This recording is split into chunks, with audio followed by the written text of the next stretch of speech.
to you. So high, it's barely fun now, and I feel like you. I don't wanna come down, don't know why. I'm inside when the sun's out, about to smoke my lungs out. Hey, what's up, YouTube?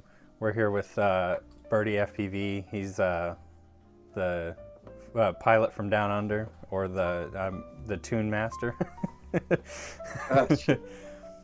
I was like looking in, like kind of researching into you because I've seen you a little bit throughout streams and stuff, but I haven't really ever like looked into your channel and stuff, or like looked into you. And you pretty much just send that quad and don't care if you hit something. From what I gather. Yeah, no, yeah, it's pretty much it. I try to take 3 or 4. I've only got 2 running at the moment. Even in that, I start to go, oh no, I'm too worried. I'm not going to come back with any. If I take 3 or 4, I can at least take 1 home. Yeah, but you just like I like watch through your videos, and it's like you just don't care if you tap the ground, you tap a tree, you just keep going. Yeah. like most people are like, when I was watching, I was like, man, I would have disarmed right away, and you're just like, nope, keep going. Yeah, get out of that. But yeah, it's a pleasure to sit down with you, man. So I'm just gonna jump in to the questions, and like I said, yeah, well, good. No, so thanks for actually asking to come in and have a chat too. Like, yeah, good to meet you. Yeah, it's cool to meet somebody from outside the country. Yeah, it feels pretty cool actually to be sort of like asked as well, you know, like because we are so isolated. So yeah, it was pretty awesome. Yeah. It was you've been recommended by like 2 or 3 different people that I should interview you, and I was like, yeah. Oh God. I like started looking. Yeah, no, well, that's pretty crazy to hear, isn't it? Like, I don't know if I should say thanks or not, but yeah, that's. Yeah, you should. Whoever that was, yeah. I think I'm trying to remember. I think Gringo was one of the ones that recommended you, and then yeah, okay, cool. Commander Goggles was more recently. Oh yeah, those 2 definitely. Yeah, I would have put as my suggestions anyway, but they're already done now. Yeah. So I'll go ahead and jump into it. The first question I had was, where does your pilot name and logo come from? Yeah, well, my name's David Bird, and so like I know my whole life just been called Birdy, so I kind of just went with that. Even when I was doing like turntables, it was something to do with that as well. My name, I didn't really look much past it. Okay. Not that that's me just trying to polish my own trumpet or anything, but I just figured, everybody knows who I am. Okay. Yeah. By that name anyway. But yeah, then the actual logo is Smeagol, and like there's a reason. I have a beard. Basically, I could pretty much fulfill Andy Serkis's role in like Lord of the Rings as Gollum without having to do any effects if I shave my beard off. Yeah. Okay. And then where's your logo come from? Yeah, that was it. That's basically where the logo came from. Like it's pretty much like from Smeagol, pretty much. Yeah. Okay. I could literally do his whole part in Lord of the Rings. We can stop there for a bit if you want, buddy. No, you're good. Kid's being a turd. He's got to show off. No, it's fine. Yeah. I expected it to be a little bit of a hassle with him at home, but hey, it's whatever. We'll do it. It is what do it it is. live. Yeah, no, that's awesome. Yeah. I'm hoping in the background nothing else is going to happen as well. Yeah. Start up a rock tumbler or something in the backyard, or mixing cement or something. Yeah. Awesome. So my next question is, how often do you IRL fly? Like per week? Or... Oh, look, if everything works sweet, I at least try and get just even 1 pack in a day if I can. But like recently, like spine's getting a little bit worse, so like it's getting a bit harder just to mobilise. And now, a couple of things have changed this year with kids starting school, so it's dropped back a bit. But like now, probably 2-3 times a week Oh, okay. Last couple of weeks have been literally like once a week, but yeah, used to be at least every day. Like, and when I lived in this other property before we lived here, like that had like 3,000 meter square block, which is where I learnt to fly basically. Oh, okay. Had a couple of really big tall trees, which, you know, appealed for trippy spin learning straight off the bat. Yeah. And so that was pretty much my focus. Yeah. Yeah, I've noticed that. Like, I've noticed when I was, you know, looking into you and watching your videos that you really like trippy spins, which I'm 100% all for. I love all the mind bendy, like inverted stuff and all that. Visual stuff's just visual, weird, sloppy, juicy shit looks awesome, I reckon. Yeah. That's the Spang pilots and everything like that. I always was very like appreciative of that, like of how technical and complicated that it is to fly like that. Yeah. It's a lot of it's just what is it? It's like Jimi Hendrix's old words for like how he makes his music. It's not the notes, it's the spaces between the notes that make the song. Yeah. And that's the same vibe with flying big time, I reckon. It's the spaces in between. Like when you see something that looks cinematic, hold that angle and slowly arc out of it and then into something that pops and sway out of it. Like I think that just having that little wobble motion is like water moving or bouncing off something looks probably a little bit too no in depth. It's the visual appeal you're looking for, isn't it? yeah it is. It's, you know, you see a lot of that. The other thing, the other like style of flight that I really appreciate is like the people that do mountain surfing and stuff, and like that stuff's crazy to watch. But look, you get one punch at it, and you know there's some of that proxy stuff, and you just go on. They know what they're got on the line. It's no more gear. Like just a punch it. That's still heart racing. That one. Because it's like for, you know, most freestyle pilots, it's like, oh well, I might like, you know, break a motor or burn an ESC or something like that, you know. With the mountain surfing, it's like you might be lucky to even get your quad back. Someone might find it in the next 500 years as well. Because I've seen those, like I saw, this was a while ago, but it was like some random person found somebody's FPV drone at the bottom of like a waterfall, and they like pulled the SD card out of the GoPro, and they like posted the footage and tried to figure out, or like they looked through the footage to try to figure out if they could find the person to return the drone or whatever.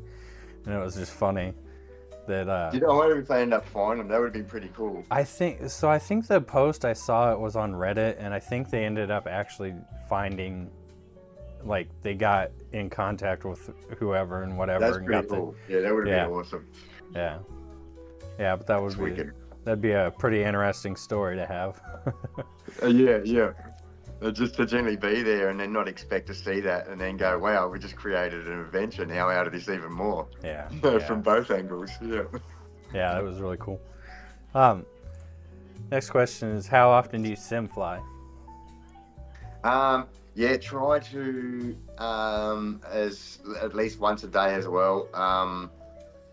But for the first 12 months of flying, it was ridiculous, man. Like I was just that keen to just try and, I don't know, not look like a sloppy mess. And everybody just said it's just stick time. But in the first 12 months of Uncrashed, I had just on over 4,000 hours racked up. And I have to put a lot of that down to actually, thank God I got a spine injury, because that's the only reason why I've sit on my ass all day. Had to have something to do. This was awesome when it came along, and that was stopped a lot of the ex-habits of like drinking too much and stuff like that. And now I just put my money into motors that I'm burning out and everything. I bet. Is that that makes me wonder, what's the most burned component you have? Like, what's the thing you replace the most often? That you can that and VTXs, but I'm hopefully fixing the VTX issue, because that's usually because it hits the ESC pads, you know, like Okay, from two kind of builds. Yeah, so but there's a solution anyway. Yeah. Wonder what that might come up later in the. Okay, so what's your caffeine choice? Oh, actually, damn it! I was almost going to bring that in. Like this was like arguably the worst choice ever. You can go run and grab it at the moment. Okay. If you want. Budget ruling. I got like this worst, like cheapest brand of powdered in the biggest jar I could find. Oh, okay. Just to satisfy the urge. Yeah. But yeah, I'm all for like a definitely like a either a cold or just generally good percolated, whatever, nice old traditional style coffee. Oh, okay. Yeah. Yeah, and strong as hell. Yeah. Actually, when I was overseas once in one of these camp things, they had this coffee machine that the actual Americans had put in there, and it was pretty much half the reason why I think I got the job done in a way quicker time than was anticipated. We were meant to be there for 5 weeks, and we're out of there after 3. Oh, okay. And then, back into That's funny. But oh man, I was hitting it with like 2 Americanos, like in a big cup, and then like tapping that with I think 4 espresso shots on top. Yeah. And then it was like, but I think it worked out to be the equivalent of like 12 shots or something of coffee. And yeah, just stand out there, have a couple of smokes with it, and bang, I'd be in there for hours working my ass off. It was awesome. That's funny. Yeah, I much prefer coffee over energy drinks typically if I can. If I have like the time and stuff, I'd prefer to, make coffee at home or whatever. Yeah. Even getting beans, going down to that level and then doing the whole like, no, this is a coffee moment. I'm going to go from scratch. There's just something about it, isn't it? A bit of nostalgia, and all the bullshit goes away while you're just focusing on making sure this thing's going to taste fucking awesome. Yeah, it's like a routine kind of thing. Yeah. Yeah. My next question is, do you run pre-arm on your quads? Yeah, because I was actually basically within the first 2-3 months of owning a 5-inch, I had to try KISS, and because I was still so bad at soldering and everything, I got to fly it once. And that was in like the first couple of months. And once that was an old version as well. And so once I got that concept of how well that flew in my head, that was when I really started to go into tuning and looking at Betaflight and trying to rip a lot of the stuff out rather than using what's there, to go back to a more raw sort of input. But yeah, to go back to your question, what was that like to start off with? I have to recircle back to why I used that info. Do you run pre-arm on your quads? Yeah. So in KISS, right, on the old one, you had to do idle up because there was no air mode in the old version. Oh, okay. Yeah. So you would run like a 10% motor idle, which is like, I think, 0.16 or something like that on throttle.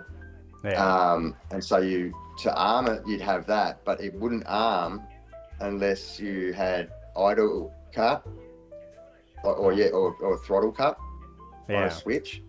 And so after that, I just developed having that on anyway, because I couldn't be fucked switching between models. And I thought, well, if I'm going to use that again anyway, I may as well have it set up. And so I started using it on sim and everything as just, having that first switch to arm it, and then the second one to idle up. But I don't use the idle up anymore because there's air mode, but I still, but it's actually good because you can put in a CLI for PIDs off at min throttle, and you start at 0%. So the PIDs aren't on until you actually raise up to like, basically until you lift it to about 5 to 10%, when air mode is activated.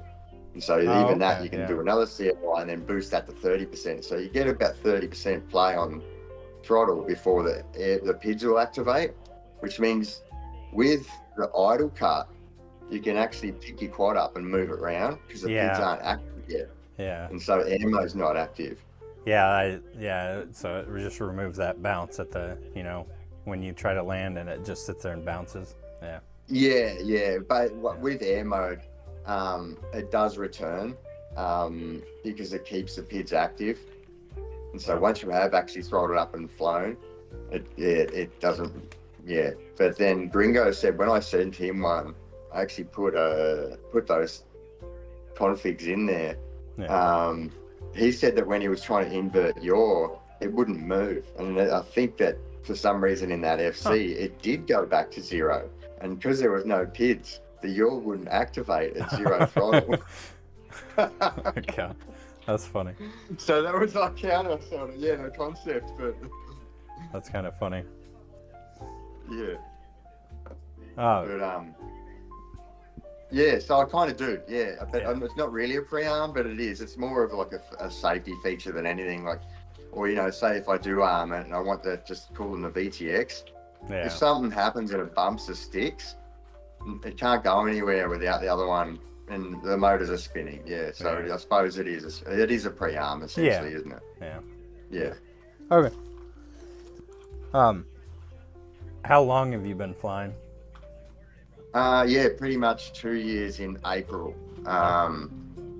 So like same sort of progression as a lot of dudes skateboarder from I basically started that in 1988, so pretty young guy.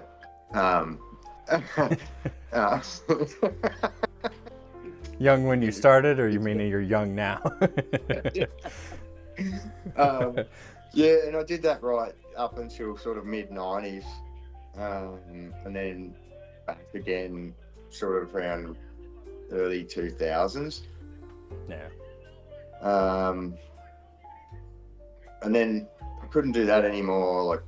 Once I cooked my spine working years ago, that's just been degenerative since, and that was about 2006.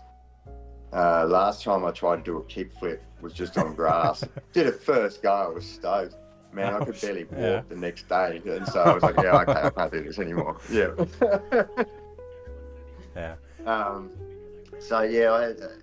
Once I had to give up that, again, still looking for that rush, and I couldn't jump off mountains or anything anymore, or anything like that with ropes, or even scuba diving. I was right into that, and that, again, hurts my body because the fact that it feels like my lower half is about to separate from my upper half when I'm in water.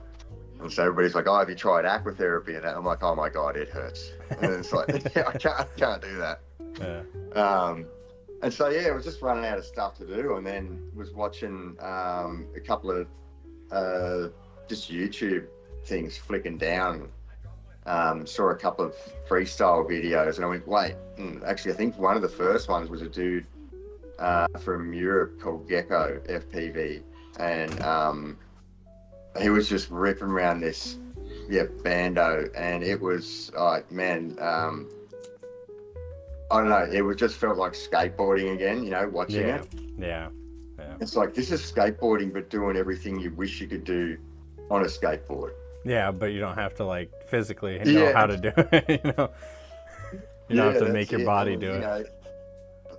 Because with skating, you get into filming and stuff like that. Oh, I did anyway. And then working with fish eyes and stuff like that. All that was there again. And so it was literally just that nostalgic. I think I've found the answer to sitting on my ass. Yeah. Quit, you turd. So my next question is, what's your current rig and setup? Well, I've got a couple of different ones I'm flying at the moment. This one is actually the Primal. That's all plume, 5-inch. It's got the Smeagol head on there. That's funny. Well, with my cam mount. But it's pretty good. Light little frame, little True X 6S, running 1950 motors. Pretty much whatever FC I can get my hands on. If it's got an MPU 6000, I'll try and use that because it's got better raw data and doesn't really care about noise as much as the ICMs. The ICMs are good in the fact that they're more sensitive, but yeah, the anything with dual ICM I find isn't too bad. It kind of, because it uses whichever one's the least noisy at any point for signal. And so any of those sorts of stacks, but 1950s KV, I just like that with 6S. It's got enough bite, but it's still floaty enough. And then running Gemfan proxy props, old Pablo Flores props, they're just, I don't know, the best hang time. Really snappy for rewinds. The low pitch on them though just gives you like, yeah, the nice, literally for proxy, it just holds altitude a lot smoother. Yeah. It's almost like adding like a thrust linear or a throttle linearization to your quad, I reckon, having the low pitch. But yeah, then there's this thing. This is the prototype.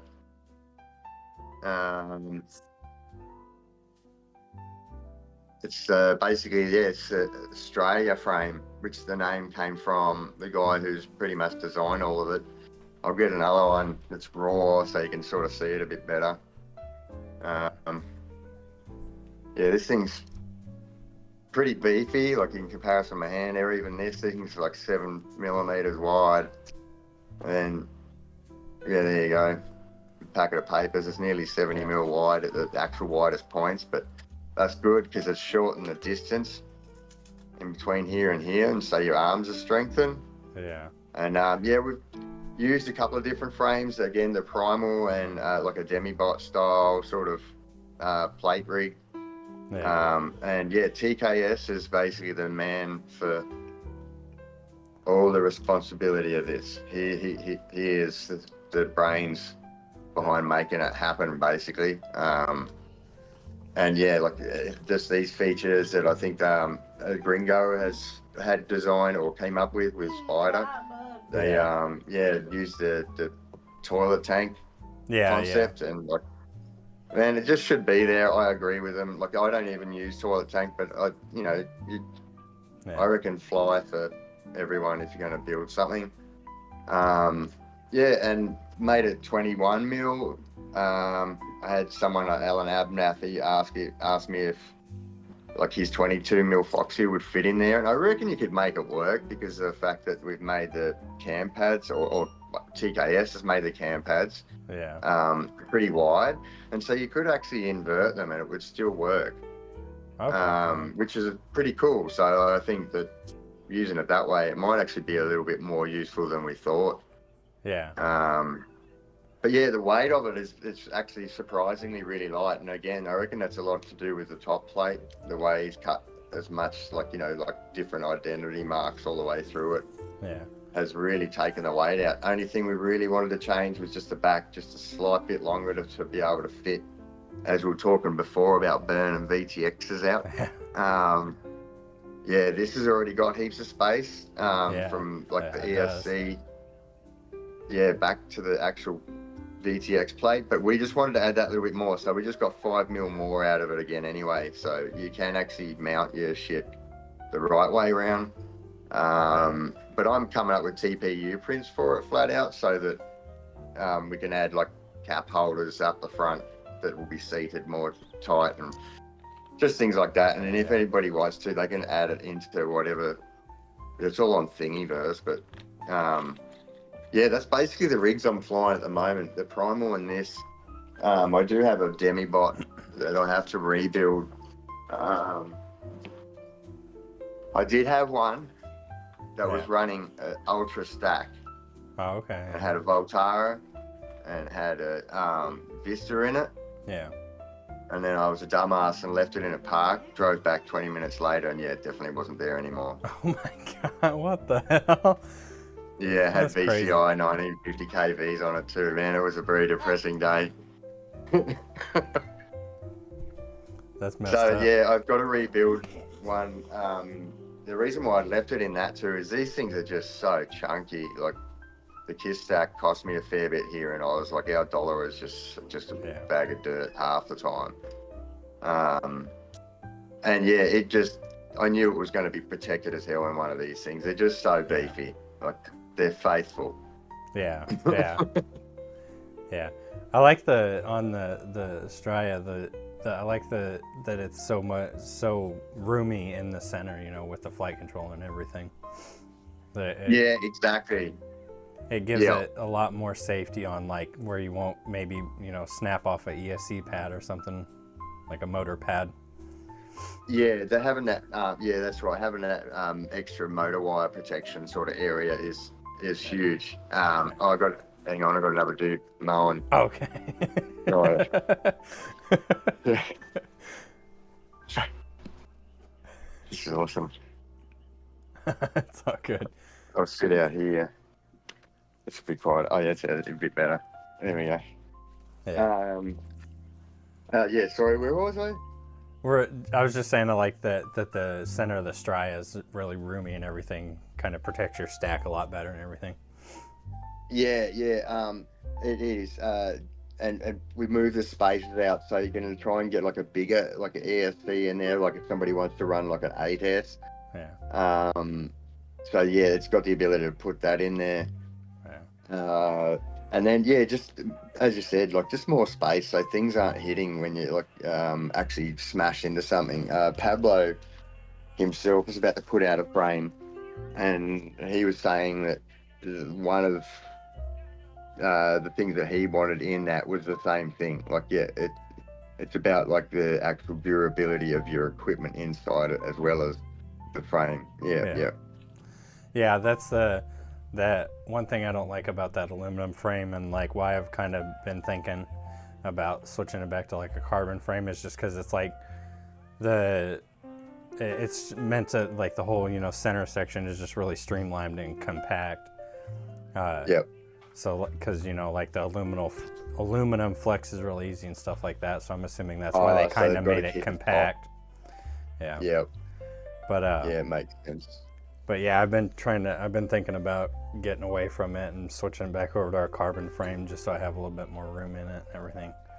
And actually, it's funny with this. I did a test on. I got like I just got like an online chromatic tuner, and then actually tapped that frame. Like now that it's tight and got the FC in it without motors and stuff, I just thought I will just see what its resonations are like, and it was around 4933 hertz, like around 49 sort of K, nearly 5K, which is actually a really good frequency for like a frame in tuning. It so basically says it's stiff as shit, and so you can literally run lower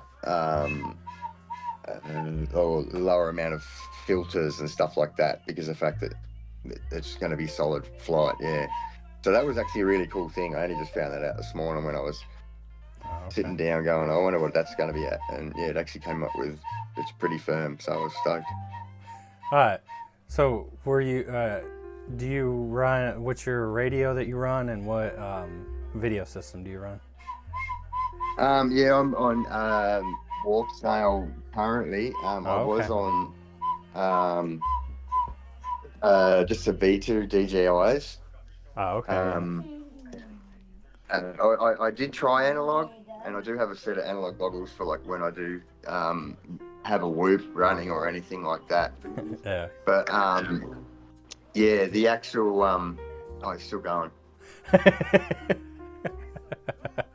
It's still my whole front yard. I needed to wait a few days before I did that. Anyway. Just holler at him and tell him, hey, mow tomorrow. Yeah. I can't be harsh. He's doing my lawn. That's pretty damn good, isn't it? Now I've lost track again. Sorry. No, I was just asking what you were talking about, your video system. That's right. Yeah. Since you guys actually lost DJI, though, it's actually affected us as well because here in Australia, that is, I have to be clear about that, is the fact that even importing now for us I mean, trying to find anything locally, you can't. Like, it just gets, Oh yeah. it's just gone that quick. But the prices have gone up massively because there is no more market. They've lost half their market. Yeah. Yeah. And so now it's just out of range, man. So like I just had to change. Even to get an old Vista now was like $400 for me. I'm like, that is just unwarrantable. That's crazy.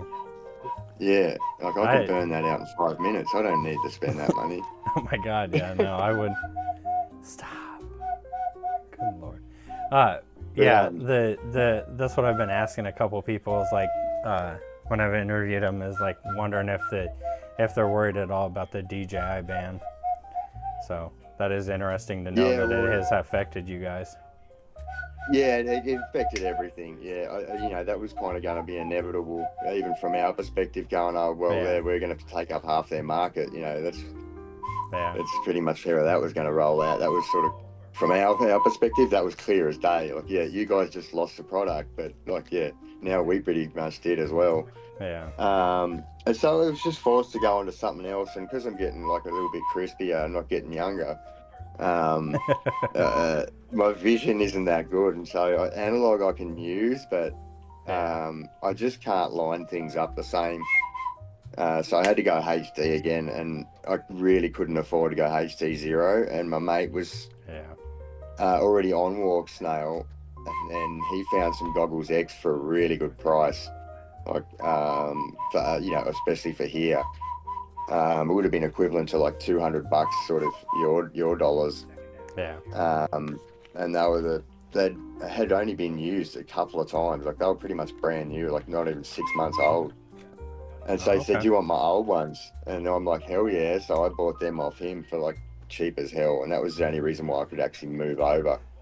Otherwise, I was actually sitting there going, man, what am I going to do? I've got like one VTX left. I'm dying. Yeah. Yeah. Yeah, that's. But for us, they're even cheaper again to get. It's half the price of what the others were to get like a HD Pro even. So just trying to chase as many of the V2s because apparently they're not making them anymore now, and that's apparently the best one for pretty much being like what a Vista was. Oh, okay. So yeah, I have like I'm stuck on analog just because I don't have or want to spend the money to switch over, Yep.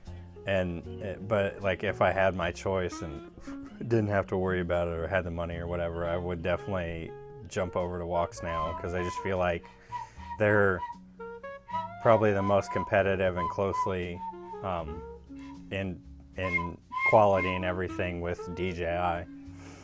Yeah, exactly. Yeah, like I'm pretty happy with it. Like for me, even I reckon the colours. Like, I mean, I'm going from an old Vista that I basically use. I never ran an 03.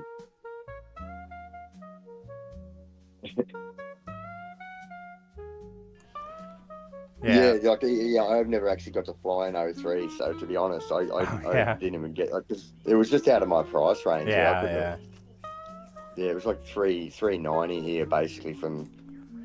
To get an 03 anyway. Crazy. Yeah. I'm interested to see, and I also want to know what you think about like the new cheaper HD systems that they're coming out with, like the BirdyFPV, the P1 thing that they came out with. Oh, yeah, look, I haven't seen much. I know there's a couple of those, like, open sourcey ones as well, isn't there? The IPC, Yeah, that's it, yeah.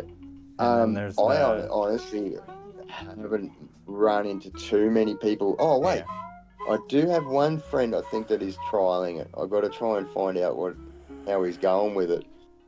But, yeah, from what I've heard, even, I think Serge Hovers, did a clip on it the other day where he used the Ascent VTX. Yeah, that's the other one. I've heard good things about that for a budget HD.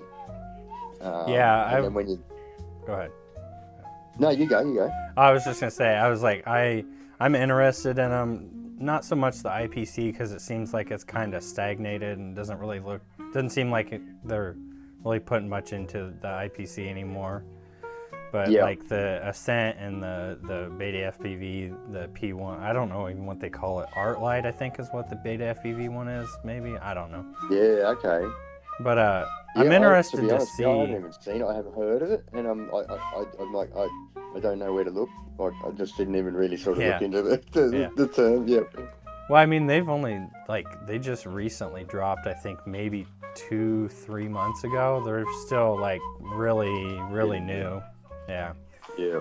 But I'm interested to see if they come out with like a standalone VRX, because right now, as far as I know, BirdyFPV just has like a kit where it's a quad, which I think it's like a whoop, or like maybe a like a 2-inch or something like that whoop.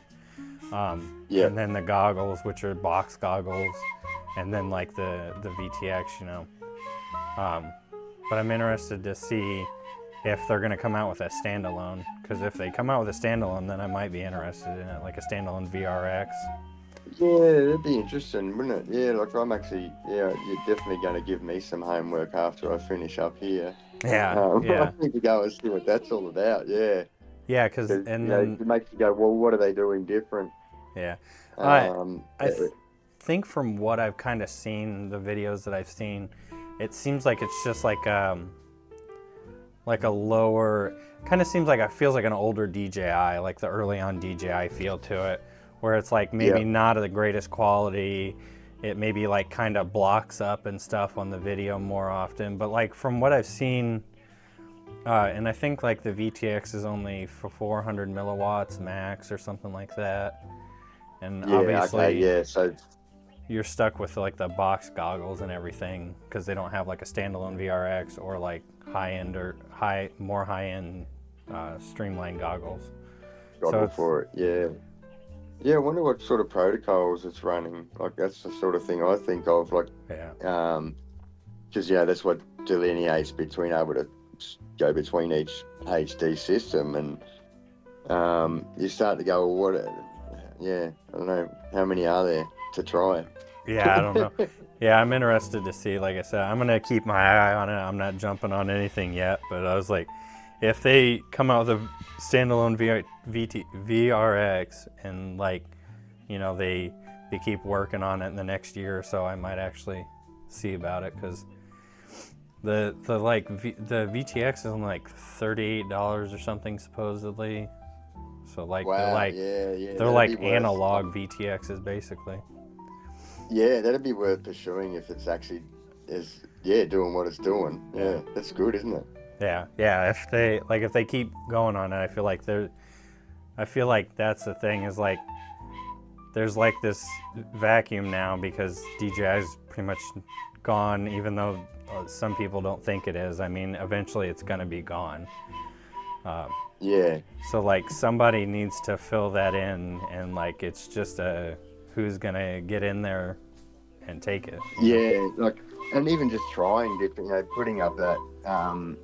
Oh man, he's starting up. Sorry. It's fucking cooking out here. But yeah, like even just to get some different systems out there and started, so that they can improve, because there's so many other options and different ways of doing it, and if you can find a budget way that works, like not only are you helping people, but you've just cracked the market, They need to. Somebody needs to jump on it quick, because somebody's like, one of the companies is going to jump on it, and all the other ones are going to miss out. Yeah, exactly. Yeah. It's always a sad thing to watch something you could have watched past you. The other thing I was going to ask you is, what radio do you run? I'm basically just running the Zorro. Okay.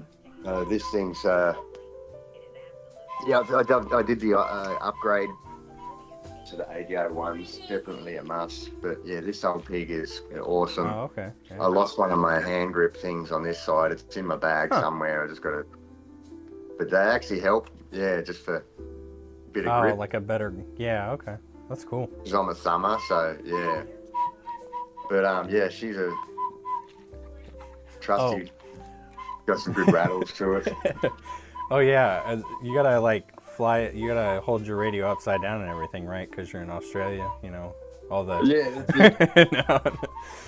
And I had to do that the other month on one of Spider's murder dome. Oh yeah, Yeah, so then I probably would have been. I should have flown better. Really, I was up the right way, but I couldn't. Do you?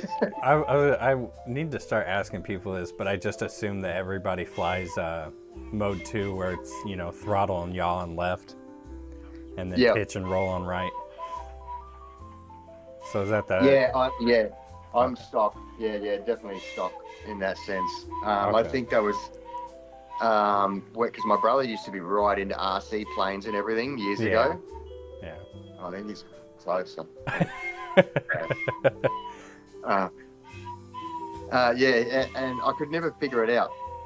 Like, I hated doing it, and it would have been mode 1. Yeah. And it just felt retarded. Like, I don't know if I'm allowed to say that word or not, but No. anyway. You're right. I couldn't get used to it. And he would always get annoyed at me because I'd just end up just diving the thing into the ground, you know, probably thinking I'm throttling up, yet Yeah. I'm just pitching down. Yeah. I guess it seemed like that was more prevalent when I first started, like, because I started about 2020, 2021 in that time.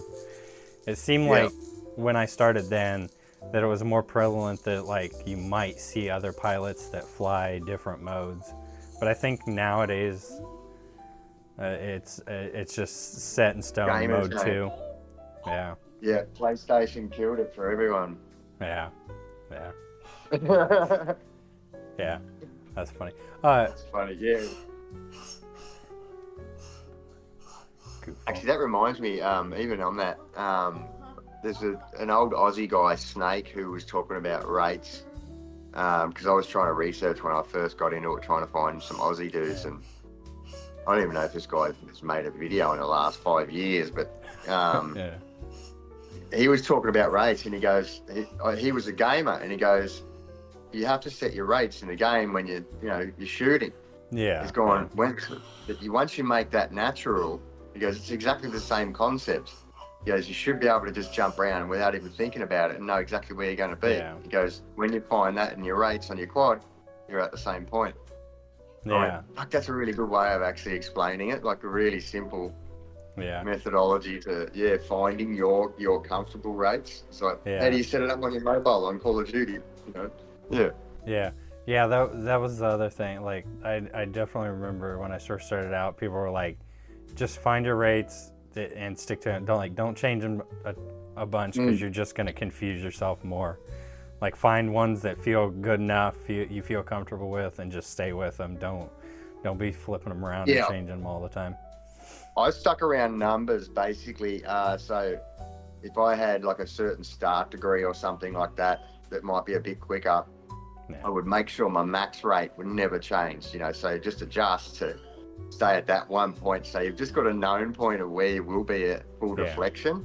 Yeah. And it made it a bit easier to shift between rates doing that, to find then where I preferred to set a start rate, because like 2.1 for me feels nice. Yeah. But now I'm trying to get a little bit more proxy. If I want to slow down, it gets hell twitchy, and so I've actually had to drop back again, and so I'm just toying with different numbers again, slightly lower. Yeah. But the end point is always bang 750. I find is pretty comfortable for me, and I leave it there. Oh, okay. Yeah. I was gonna ask you. So this is kind of related to this. So I know you were talking about KISS. So my question is, because you're like the tune master and you know everything about tuning. No. You're learning shitloads. Yeah. Yeah. Well, I gotta like fluff you up. It's part of like the interview thing. You gotta like fluff the person up and stuff. True. No, thanks for that. But I want to get your honest opinion. Do you feel like KISS is so much crazier than a well-tuned beta flight? Yeah, look, there's things that, just straight off the bat, it is literally down to the processing speed. Like, BetaFlight will never be able to feel as engaged as what the motors feel to sticks. Yeah. As it's because of the fact that they're stuck at 8K PID loops. Oh, okay. And yet the PID loops within KISS are up to 128K. Okay. So that's a fair window. Yeah. Okay. Yeah. And then with the new IIM gyro, they used to use the same concept, but with the new IIM gyro, that actually has 50,000 sampling layers of information at any one point. So it's able to process a heap. You've got 128K processor doing that at the same time.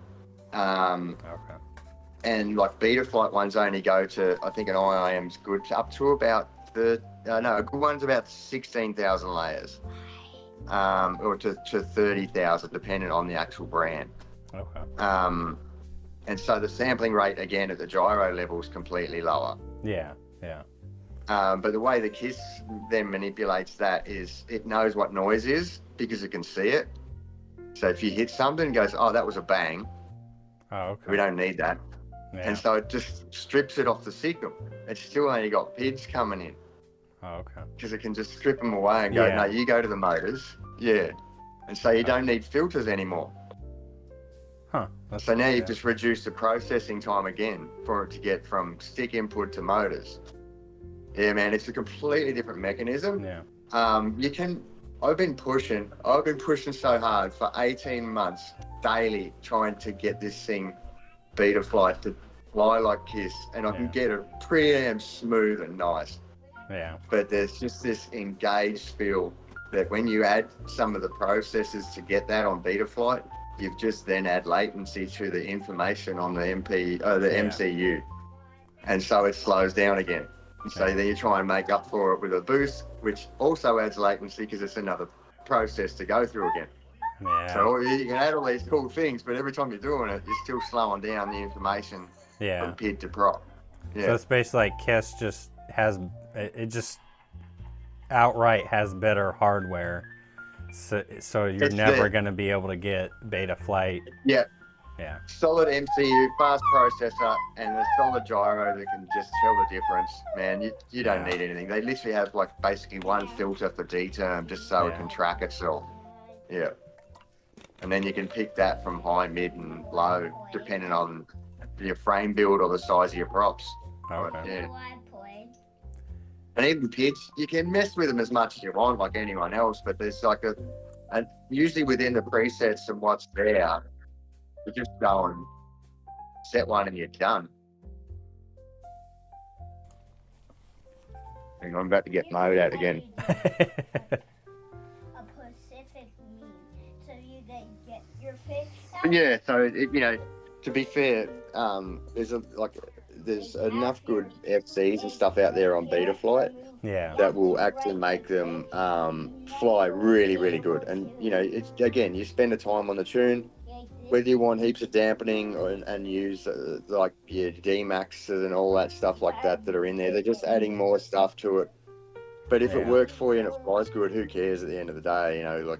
If it's flying, it's fine. But any day I would, if I could afford it. But our dollar is so bad. Yeah. All my stacks would be KISS if I could. Yeah.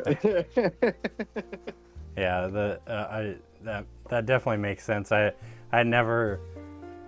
seen like the KISS stuff over the last couple of years, and everybody praised it and everything, but you don't know if it's just it's the new thing, so it's like got the hype to it, or if it's actually, but this literally is just better hardware than any BetaFlight flight controller.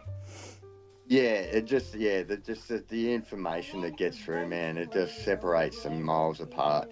Yeah. And every time you pick it up, it flies the same way because of the fact that it's not, you can't adjust anything. Nothing can change. Yeah. You got a bad motor, you'll tell. Like it'll fly differently then. But yeah, it's definitely worth like even just having one. I think, hang on, Mrs. must have just poked her head out to try and find me. Oh, okay. You're okay.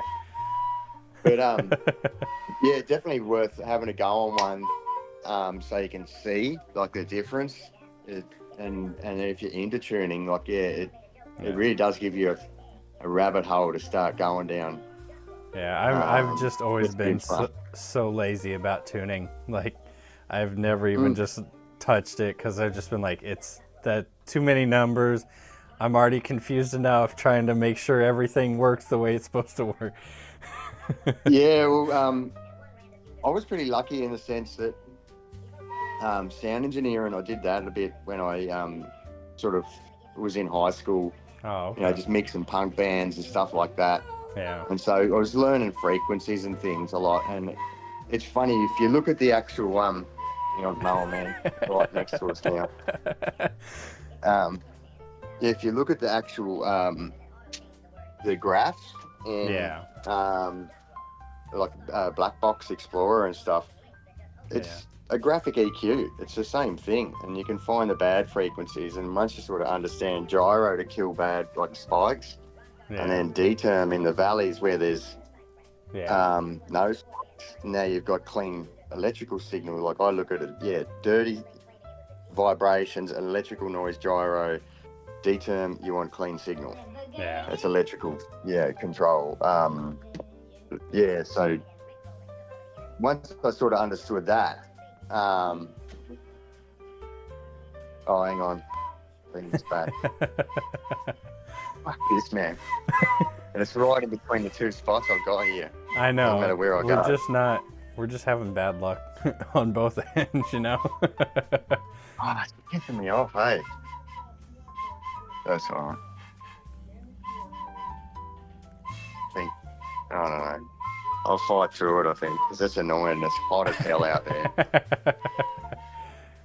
Like I said, I'm not really hearing much, so you're good on my end. I know it's not fun for you, but No, it's right. At least it's only electric one, so it's not too bad. I think he's only got one more run anyway, and he's done. It looks like it. But yeah, definitely tuning has.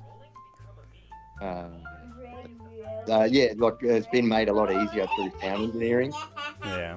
And then another thing with, like, I was never really good at soldering anyway, so I'm still kind of getting with that. Hence I lost my first KISS FC that way when I first started. I was just poor soldering, man. And sure enough, things came off and hit things they shouldn't, and then all of a sudden the board was dead. Yep. Yeah. So from that, like I was doing like telecommunications, like rigging, technician, engineer type sort of stuff. So through basically building mobile networks, and then like, you know, wireless internet setups for like NBN, they call it here, like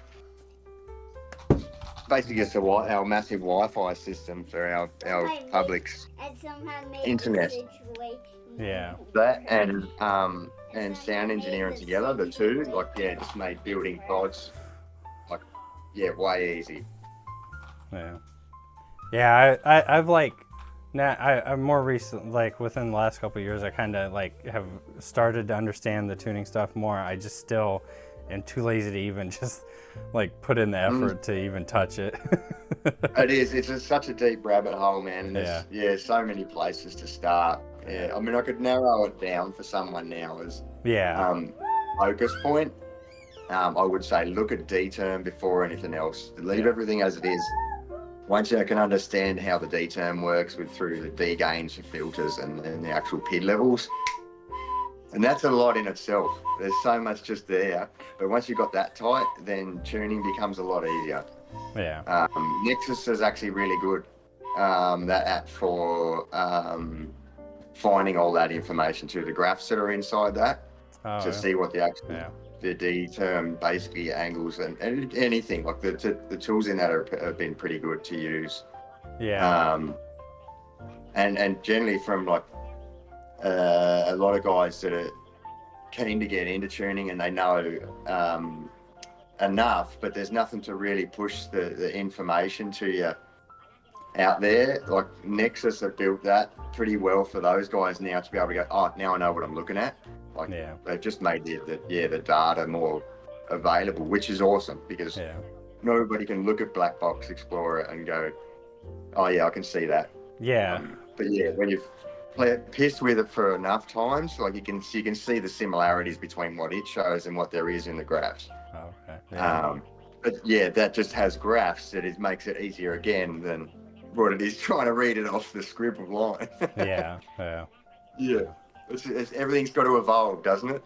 Yeah. I mean, everything just gets easier and easier. 'Cause, I mean, I've even seen a couple of people post that they do they just use AI to tune their quads, and I'm like, that's insane. Like how, yeah, look, I actually have fun with that. Because I'll test something, and then I'll ask it the question about how should I do this, and then I'll put in all the numbers, all this information, and it'll tell me to do something that would sometimes is close or sometimes completely different. Yeah. And then if it worked for me and it says, no, that wouldn't work, then I'll just go, oh, this is red hot. I love it. I would be so afraid because AI just hallucinates so much shit. Like, I'd be afraid to put that on a quad. Yeah, you not gotta knowing do the anything. Brain of salt. Yeah, only listen to so much, and even setting goalposts for answers, like for yourself, and go right. For me, I've tried that number in the past and it didn't work. And so you got to give yourself limits on things that you understand as it spits out jargon. Yeah. But also it's in the prompting. You've got to explain what everything is, what you're actually looking for in the field, like through TPA and everything like that. When you want breakpoints to kick in, how much you want the pitch to be attenuated at whatever level throttle. The filters, resonance, how many filters you want. Do you want it to be slow and laggy? Do you want it to be really, really, really fast, responsive? And then once you start breaking it down that much into the prompting, man, you can get pretty close pretty quick. Yeah. But that's, you've really got to know what you want. And then give detailed description as to why you're using each piece of equipment for you. Yeah, I've noticed that, my unrelated but somewhat related, my kid finds these random things on TikToks or whatever, and it's these weird apps or something, and he'll want to change stuff about it, but it's just code, it's stuff I don't know any coding. I tried to go to college. I tried to go to college for it and realized that I'd be in algebra 47 or something by the end of the, not really, but I would be in a really high calculus class, and I was just awesome. Nah, I'm good. But what I've noticed is because I'll just I'll just use AI to figure out how to change the code or whatever to whatever he wants to change about it or anything. I've noticed that is you have to be very specific about the section and and what you want to change specifically and everything like that, or it'll just give you random crap that doesn't help. I think earlier on I had a funny thing. I said it was something really simple, I just wanted a triangular shape or something like that as a drawing, and it was a square cube, and I'm like, okay, this thing probably needs some fixing before I start getting to it was a basic test, and it said yes, I can produce this image, and if it I can't do something that simple, then I'm like, you can only rely on it so much.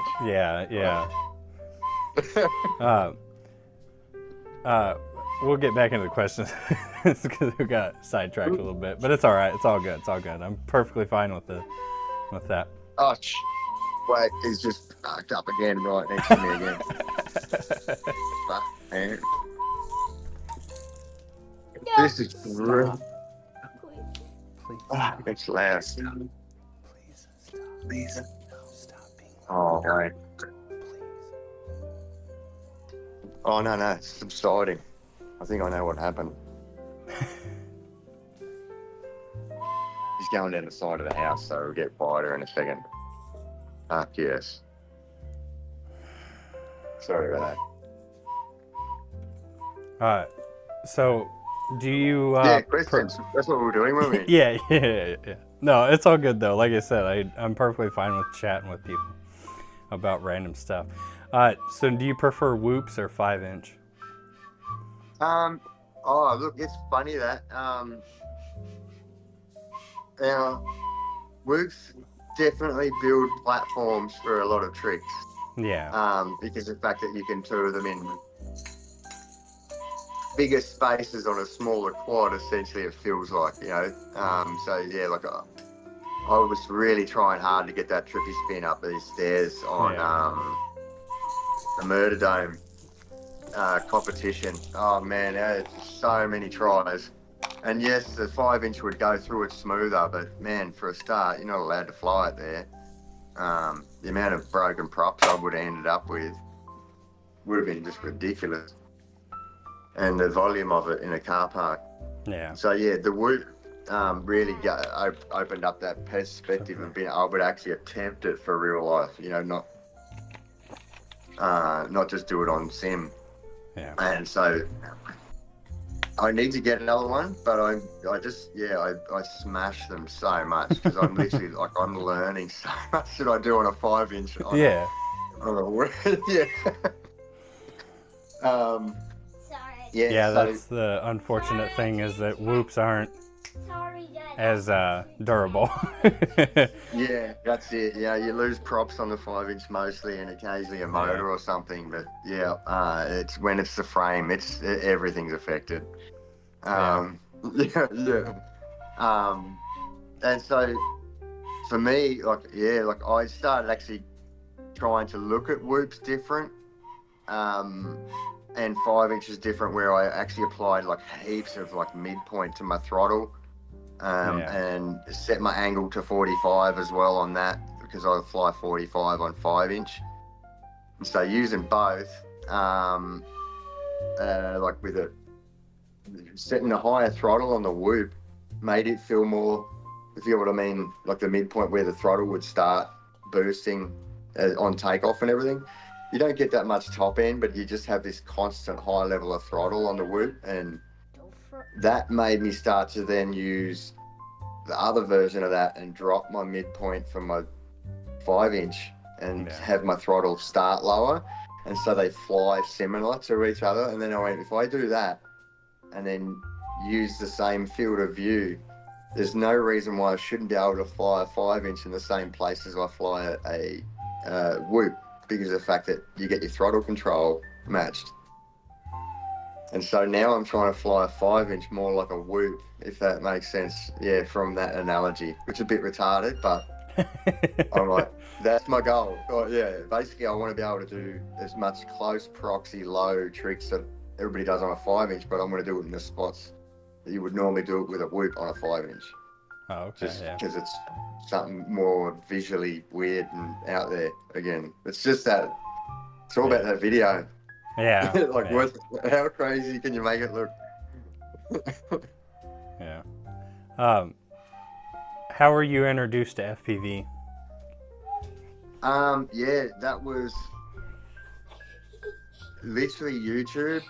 And then I started going, all right, how do I get into this? And then I found something on Marketplace, and that was one of those Cetus kits. Oh, man, that thing was awful.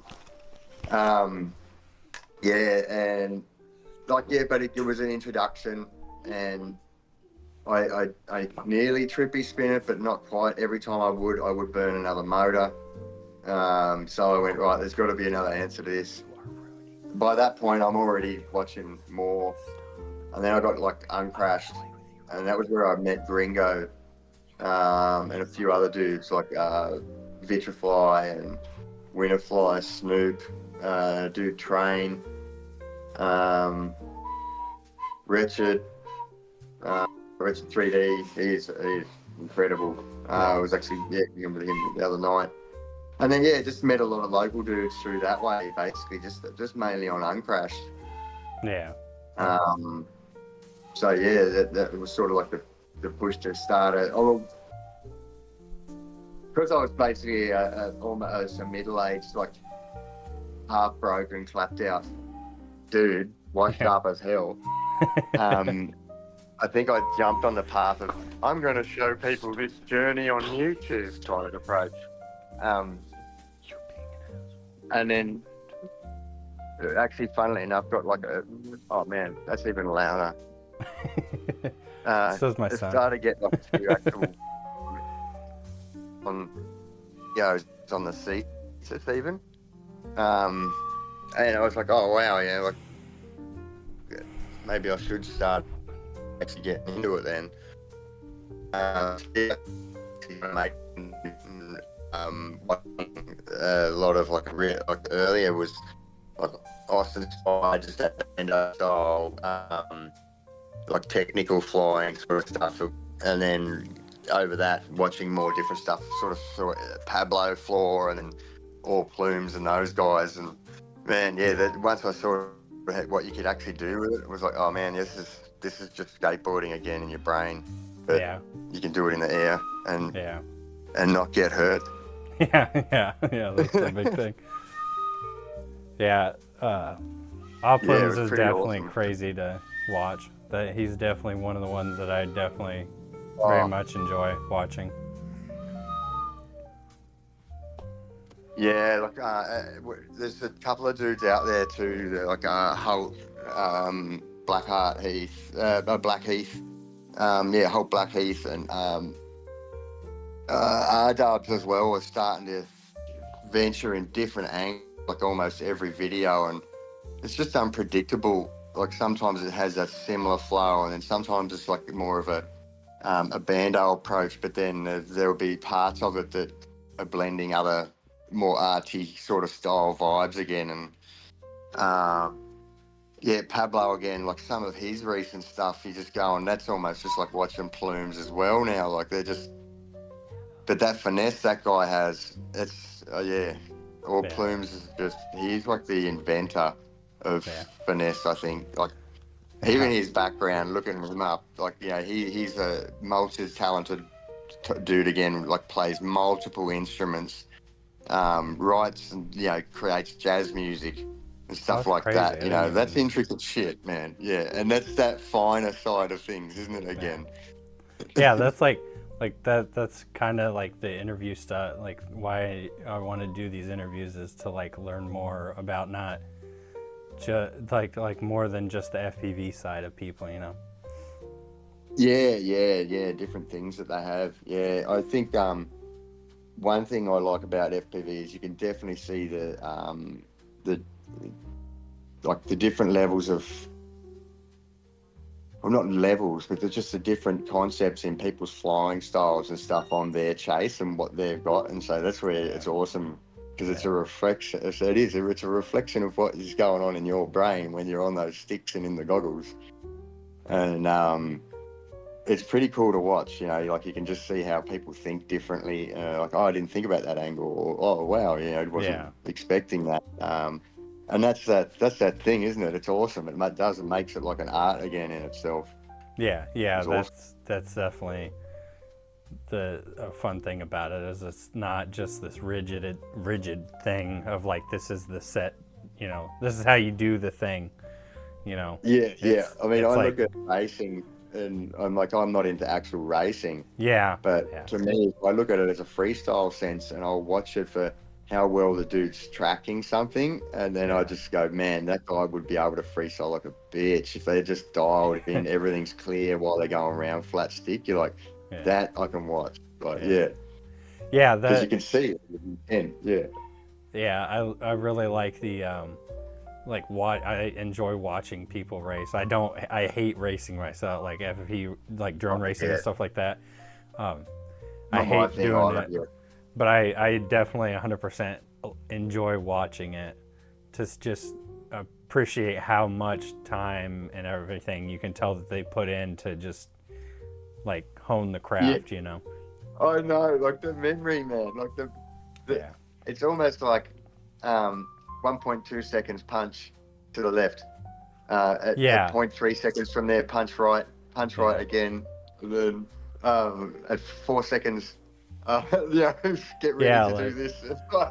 They don't even need the goggles to do it. You know, they could probably line of sight it or something, which is Sit there crazy. in the bus, just shut their eyes and they're punching the track out with their thumbs. Yeah, fuck man, it's incredible. Hey, like that. Another extremely focused, calculated point, isn't it? Yeah. I got a interesting cartoon, and this might even be weird because you're in Australia, so it's probably not even anything that I'll have a clue about. But what was your favorite childhood cartoon? Actually, no, this one's pretty simple, man. Oh, is it? If I was to think about way first, one of the ones I remember would be He-Man. What is it? He-Man. I haven't heard of it. Like Castle Grayskull, He-Man. Oh, He-Man. Okay, yeah. Sorry. Yeah. No, all good. But yeah, that was one of my favourites as a kid. And then G.I. Joe was pretty awesome when it first came out as well. That was pretty action-packed, though, G.I. Joe. Yeah, okay. Okay, I do know. I wondered. Like, I assumed, I mean, I didn't know. It could either go either way. It could be something completely, I have no idea. Or it just could something be random, yeah. I mean, there was like stupid things we had, like this Henry's cat and stuff, which were like British ones. And man, they were hilarious. Or, you know, there was Captain Pugwash. I don't know if you ever saw that. That shit was wrong, man. Like, don't ever show your kids that. That stuff's like sick when you watch it now. It makes you want to vomit. That's weird. That's funny. All the characters' names were just wrong for a start. Like, literally, like the deckhand, his name was Seaman Staines. What the hell? And it's just like Pugwash is not a cool thing to think about either when you look it up. That was the name of it, Captain Pugwash. Yeah, it's fucked, man. There's so many bad references in it. That's funny. The 80s were just so retarded. Yeah, I was 90, born in 91. But even then, like some of the stuff that we had as cartoons here in America is like wild. Just as much dementia. Yeah. Big time. They're still offset experimenting fucking Gen X. Yeah. Yeah. Let's see, the retard gene. Or gen.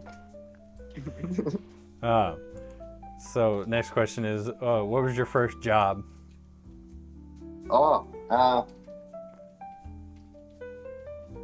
Paid activity or taxable activity? I mean, we could go both. Either one's fine. You know? Yeah, I was getting paid doing sound engineering while I was in high school and stuff as well. Okay. Yeah. So like, you know, that was just on weekends and stuff, and I was playing in bands, punk bands and stuff, getting paid for that. And so to me, I went, "Oh, that's my job." That was stupid. Didn't go so well for me in the long run. Let's just say that. Yeah. Wow. But yeah, first one was actually pizza deliverer. Yeah, that was pretty cool. Or even just, that sort of turned into occasionally just making pizzas and stuff, but not that often. But learned heaps while I was in there for making pizza at home, and that was all I really cared about at the end of the day. Yeah, that was my first job, was pizza delivery for Pizza Hut. Yeah. Yeah. I did lots of labouring and stuff, you know, like those sorts of cash jobs as well, just, you know, for like my stepdad and different people here and there. But there's a cane toad jumping up my driveway. Oh, because I'll make this mow his grass. I'll zoom in on him for you. Hang on.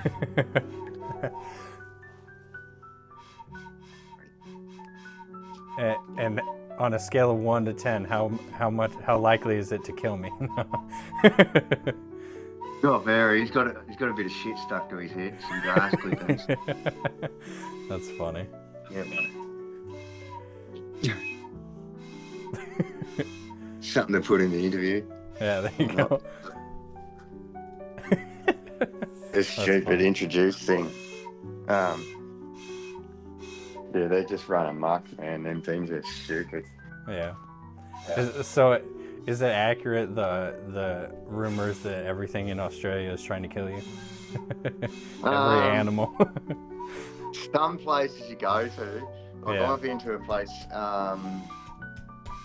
where was that? Oh, we go, yeah, just not far from that place anyway, so same sort of stats. Well, I can't remember the name of it. Anyway, along the top north end of the coast, like Yeah. all like really up, like I'm in Brisbane area, so I'm about halfway up the east coast. Yeah. But pretty much once you get about another 1,000 k's north of here, Yeah. there's certain places that have, like, you've got about 5 minutes expectancy in the water signs. Oh my Like, God. literally, yeah. Jesus. If you don't know what you're looking for, they say don't bother going in the water. Yeah. Like, That's funny. you get 5 minutes expectancy before something will fucking get you. Yeah. That's crazy. That's wild. Next question. Who are a few of your favorite pilots? Oh, yeah, well, And I know, already.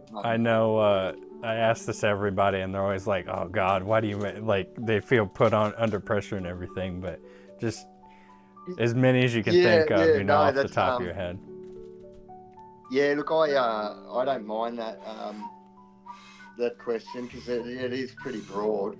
Yeah. But yeah, straight off, there's the guys that I really looked at initially. Yeah, like your Spider and Bot Grinder, like coming from the punker sort of view. That was like initial grounds.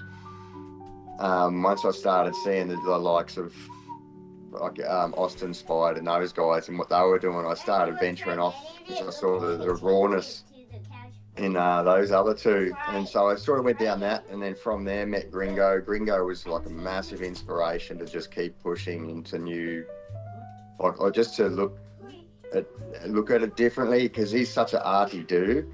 Yeah.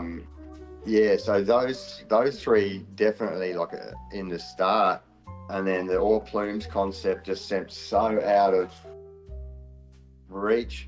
But yet, I think that's the best thing about having someone like that as an inspiration to start off with is, it's like, how can I take that and make it my own somehow?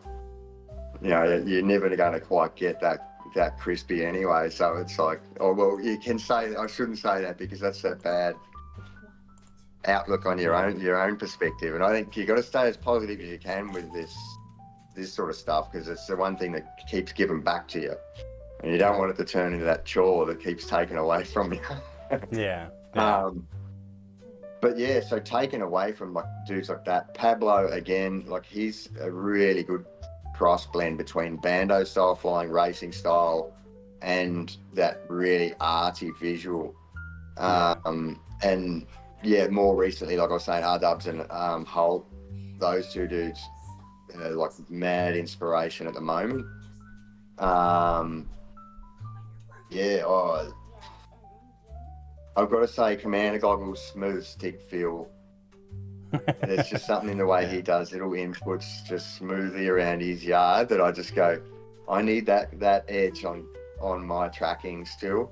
As much as they say, why would you compare me to someone who does trippy spins just about every 2 seconds? It's like, no, it's not the point. It's the inputs. Yeah. Well, I think that guy is so much flavour, hey? Yeah. I think that's one of the other things that I like about FPV is like there's no one thing that makes you amazing in the hobby, like you're not like okay, you're amazing, you're amazing at trippy spins, but like also there's another pilot that might be like amazing at another aspect. Like you're like trippy spins can always Like No, that's not the the ultimate all thing. end all of anything. I mean, some people hate them, you know. Yeah. So yeah, there goes half that. There goes some of that market anyway. And like, from me, just from a visual perspective of viewers. But yeah, that's it. That's what's awesome about it. And basically, like guys like Snoop as well, the UK guys. There's another guy, Crispy Bacon, that I fly with on Uncrashed all the time, and man, he's been on here like maybe 6 months now, and he is like plume style quality again, you know, in the making. Like just you could just see it, and he's smooth, and the stuff he's doing on his whoop in his bedroom in these tight spots, and it's just visually creamy as hell. And man, to be doing that already, like the future's going to be awesome from that guy. And you know, me and him were bouncing off when he was first starting each other to sort of push each other's ways of doing things. And somebody who's brand new, again, you know, like to be able to add that input into your own style and change your perspective. That's the other beauty of it. It doesn't matter where they come from. If they're seeing something that you're not, you need to understand what they're saying, you know, because that if they're making it look good, like, all right, what are you focusing on while you're doing that? I need to know. This is looking incredible. Yeah, that's like I like the individuality of like the flight styles, you know.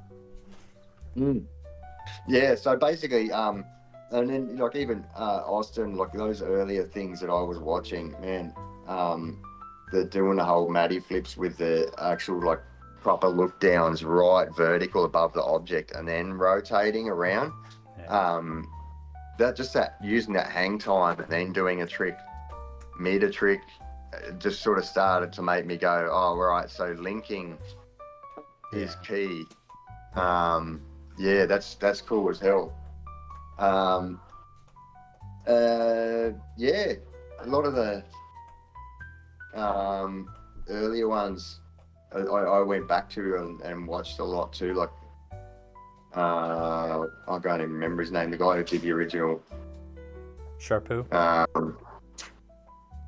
hospital thing. One of the first hospital.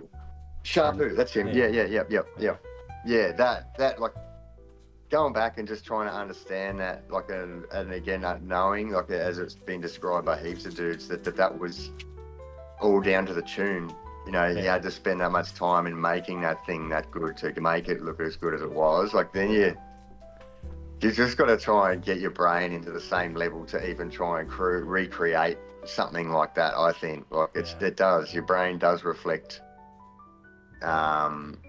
What you're thinking in your flying completely. Yeah, it influences it. Next question: who should I interview?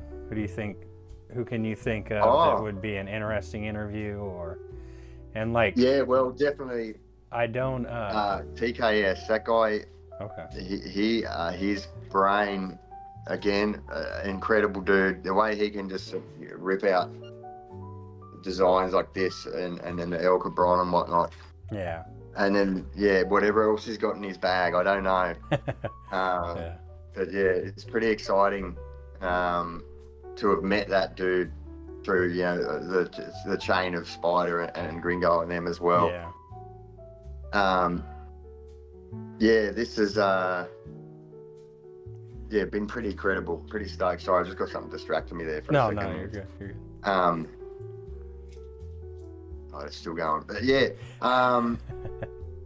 TKS Rain Squad, he's a real interesting dude. And Derailed has some really cool, actually that would be probably one of the most entertaining ones I reckon I could watch. That or Warning. Warning would be brutal. You'd have to X-ray the hell out of that. You laugh at that. I'm not. Derailed, and definitely, because a lot of the other ones like Spider and that you've already done, and then Commander Goggles again. If you're looking for international, Snoop would be definitely one I would try and get hold of. It might be, I don't know, it might be hard to get hold of, but or any of those good ones like Patrick Watkins, R-Dubs. R-Dubs would be interesting. He seems like a good character for a good laugh. Yeah. But yeah, everyone I talk to, like even just online through different social platforms, man, there's so many people I could suggest. Yeah. I know that. This question and my last question are always like, people are like, oh my god, why you gotta put me on the spot like that? Yeah. No, that was good. I like that. Because for me, I started trying to think when you did ask, I'm like, who would be entertaining as well, like someone a bit different. But yeah, TKS for sure. Like he's definitely very self-motivated. Wilbur as well was like, if his name gets dropped, definitely I would do him if it's like in future. I've told people when I asked them this is like, I plan on doing this like long term. So I mean, eventually I'm gonna run out of the big names. So I do also want to. Yeah.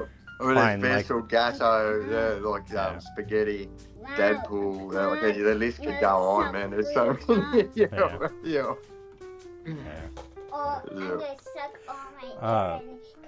And then just my final question was, anything you got to plug? Anything like links or anything I'll put in the description. Look, I'm not quite sure where he is with the website for this. Definitely TKS will be producing this frame. Okay. He's just looking for basically sources for the moment, and once we've got that sorted, or he has that sorted, I shouldn't say we, all I did was say, take this, make it look good, and then he did everything. I can update stuff in the future too. Like definitely the things that he's producing. Nexus, for anybody who is interested in tuning, I would definitely go and look at that. It does help, especially with a lot of the graphs. But other than that, like I've had a couple of sponsors things that I could plug, but like they hadn't worked out quite so well. There's nothing really wrong. I don't really go into their names or anything. It wasn't anything bad that they did or anything. It's just the gear didn't work out. I needed other gear to make it compatible for it to work, and I just wasn't ready to go that far into it. And so I said, thanks, look, but I can't do it. Yeah. But yeah, they were really good. Is the the Nexus, is that part of the EchoCorp stuff, right? Or am I not? Yeah. They're the guy. That's basically EchoCorp. They have the Atlas platform as well, which is basically like a place where you can meet or see pilots in your area as well, which is good for seeing who's in your own city. And then that's Atlas. Yeah. And then, they also have Nexus, which is basically like a closed beta at the moment, which is like beta flight tuning tool, like black box, ESC configurators and stuff like that, all in one. But that currently closed beta, you can find them through EchoCore though, as you said. Said that's part of that. Definitely Spiders and Gringo. TKS's frame, the El Cabron, that thing looks like a beast. Definitely gonna have to get my hands on one of them at one point as well. Especially to support like pretty much the guy who helped me get right into this as much as I did. Gringo's like way up there. Him and his Mrs. Venus. Venus would probably be another one for definitely for an interview. She's full of energy. I could just ask Gringo, be like, hey, I need to borrow your wife. That's definitely plugging that frame. That one looks like it's good. It's been good. There's a discount on batteries for Evonik, so if you use Bird8 as a code, that's about one thing I could plug, I suppose, for those guys. Other than that, I'm about dusted for deals. Since you said Ovonics, I've been asking a couple of people, like, how do you like the Ovonics batteries? Like, obviously you're sponsored by them, so you must like them, but no, look, I'm not sponsored by them. They basically just give me a discount, and then they said if you want to promote it, happy to give out that code to you to share. And so, but for me, look, affordability and what they do, I mean, I do fly backwards heaps, which means the battery's on top and it's Yeah. at the back, Yeah. I lose batteries like all the time. I have like the biggest depth city pool out the back there Yeah. of inflated batteries just from smacking them too much. And so I really only ever fly with about 2 or 3 packs anyway, because the fact that I can never keep more than 4, it seems. I can make 3 last 6 months, but as soon as I get 4, I'll get back down to 2 again. And I'll have to buy another one. But usually by the time I get another 2 back in, I've lost one of those ones anyway, because I've got the bad luck until I land on 3 again. I don't know how it works, but 3's the max. I've noticed, like, because I bought into the tattoo R-line stuff, like them being the best and like they're so good and everything, and like I've been kind of disappointed with them, to be completely honest, like because I've lost it's been at least 3 if not 4 batteries I've lost in the last 2 years maybe. Yeah. And it's just, and it's not even like crashing and like I lose it. It just like a cell dies out like just randomly. dies out. Yeah. Basically, like from that perspective, I've tried like so many different types as well in here in Aussie, and we basically just look at sales, just to get the cheapest ones that we can. Doesn't matter what it is. And then once Avonic sort of started doing that, and our factory outlet here. Or warehouse outlet, I should say. That changes all the time what's in stock. But one that's been pretty consistent and the best value is just a 1200 milliamp. Like 120C thing, a V2. Yeah. And like, look, that's the other side of it already. And then I'll get you one another one. Like these things, like this thing is just that puppy, and it's still holding charge though. But that hasn't got long. And these are only bought at Christmas time. You should look. You should look up. I did a video about it like forever ago, and I still will hold to it. It's called ultra high weight molecular polymer. It's like a fabric. It's like a sheet of fabric. And you can buy it off of like AliExpress or any of the China stores for like fairly cheap. But you just cut out a square of that, and you can wrap your battery in it, and put some like electrical tape on the outside or whatever kind of tape you want to put on it. Makes it really good at like protecting your batteries from like scrapes and scuffs and stuff like that. Yeah, well, actually, that's funny. Me and my mate were talking about that, and I went, wait, when I used to do communications towers and stuff, we would get this like real big like heat shrink, which had an amalgamation glue on the middle as well. Yeah. And I'm like, oh man, some of that, like just over the top of the battery, because it's really hard to get the Stanley knife in even to cut that shit. Yeah. Yeah. And I'm like, the props wouldn't do fucking anything to them. Yeah. Yeah. Just like the wrap, because like every battery, the wrap just is not strong enough. It seems like. Nah. I've also just seen. I've seen people 3D print like TPU sleeves, basically that you just sleeve the battery, like you put the battery in the sleeve. Seen that. Yeah. Yeah, I've been tempted to try those out to see how much that helps, because I hate buying new batteries. One, I can't remember. I think it was Clyde FPV, a French guy, or Apollo. He had this cool thing too. It was like a battery protector, but then on the back it actually had this clip that acted when you put the XT60 in. It acted as a protector that you could literally cannot pull the thing out until you undo this clip as well. And I'm like, that's pretty cool. Man, that's not a bad idea. Yeah. But yeah, that fabric stuff is like super nice. It's really lightweight, doesn't add a whole lot, and like it helps so much with scuffs and stuff. Heavy. Yeah, I'll have to have a look into that, and then that other TPU thing too. Yeah, but that one, I've got to look at that. It's worth looking into it at least, and make the batteries last a little bit longer. Yeah. My mate actually, he's been having trouble with his printer, and then this thing, he gave this to me, swapped that for a frame. Oh yeah. And so it was like a ancient dying robot pretty much anyway. Yeah. And it had issues, like one of the cables had never been seated properly, and it was arcing every time we was using it. So it got to me with burnt out connectors. But yeah, he just cracked it the other day after talking to Fly High, Dave at Fly High, talking about prints. And he goes, man, get the A1 Mini. It's like cost bugger all.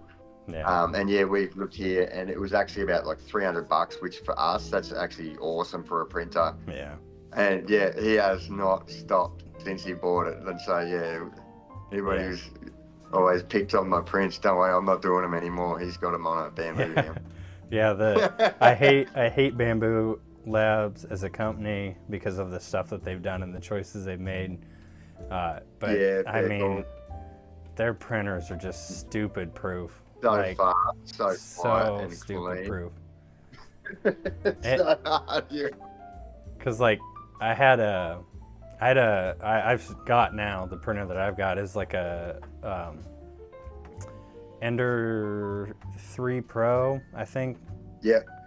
And I've added stuff to it, or like there's a few mods and stuff to it that I've done, but like it's mainly stock.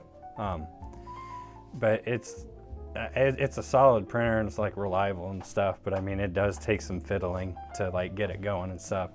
Yeah, but occasionally they just have a bad day, don't they? Yeah. Like I was trying to print out something for a toy for my son, and it just like shifted like randomly halfway through the print, and like shifted for like 10, 20 layers, and just like kept getting worse. And I'm like, what's going on? What are you doing this for? Yeah. So I like stopped it, and then I started the print back again, and then it was fine and print out perfectly fine. So it's like, I don't even know why it was pissed off at that one point, but sure. That's weird, isn't it? Yeah. No, he was saying it's funny watching some of the gyro startup tests and stuff that it does as well. The little vibration tests. Then we went in next day. Unfortunately, it did ran out of filament. Yeah. So we bought new filament from somebody. You're goofball. And then this time we actually, printed it out. Printed the whole thing out. Goofball. That's all I had. It was a pleasure sitting down and talking with you, man. I appreciate you taking time out of your day to chat and everything. No, that was good, man. Yeah, it had some, loose ends here and there with mowers and whatnot. But, that's fine. that's pretty damn funny though. Like you got to add to the flavour, doesn't it? Yeah, no, I try to like keep as minimal editing, just to make it easier for me, because I'm really bad about when it comes to editing videos. I'm like, oh God, I don't wanna, and I'll just push it off. I put it off way too much, just worrying about the editing.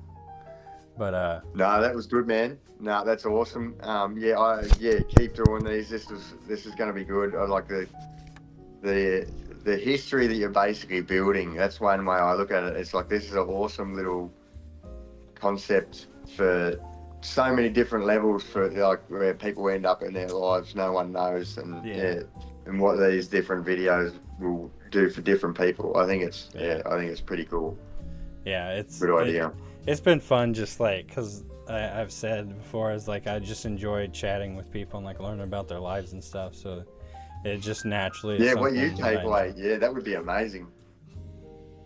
Yeah.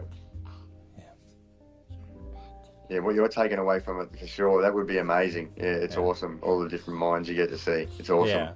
Yeah. That's it's been fun. Just like kind of getting to know people and like stuff like that. It's been interesting. Yeah, that's awesome. All right, man. If you want to get going, I'll let you do your thing. Yeah. I appreciate you sitting down with me though, man. It was fun chatting with you. Yeah, no, I appreciate you shooting out to me, again, everyone that recommended. That's crazy to actually hear that feedback. It does feel pretty cool knowing people go, oh yeah, that would be interesting to go that angle. So yeah, I appreciate that as well, and everyone that actually has liked any of my videos, anything like that. Thanks. You just got to remember, you're your own worst critic. That's it. Yeah. You'll always think that you're doing bad, but like you're flying, man, is crazy. It is. It's wild. Yeah. Again, yeah. I need to polish that heaps. No, but seriously, like the confidence you have is insane. I can feel. Don't try it. Hey, we don't. That's it. Yeah. Like I can watching your videos. That was the thing that I like. What I was saying is like you just run and you don't stop. Like, you know, you don't disarm anything like that. That just like shows that you have confidence and that you'll either know what you're doing or you can figure your way out of it, you know? Yeah. It's fun too. That adaptive concept is something I've found is learn frames as quick as you can to do certain tricks. Because sometimes you will hit something and you can go, wait, I can use this. Because all you're looking for is that one angle of light somewhere, and you go punch that way, boop, and then now you've just turned it into a juicy flick out of smacking something. Yeah. I've noticed that a lot too. Like in your videos, it's like you like crash, but then you make it look cool, like you did it on purpose, you know? It's like, well, screw you, I'll turn you into a fucking object to fly around. Yeah. That's funny. Yeah. That's funny. Well, I'm gonna get out of here, man. For that, it was like I said, it was a pleasure sitting down talking with you. I appreciate it. Yeah, bye. No, good man. Thanks again. Okay. See you, Birdy.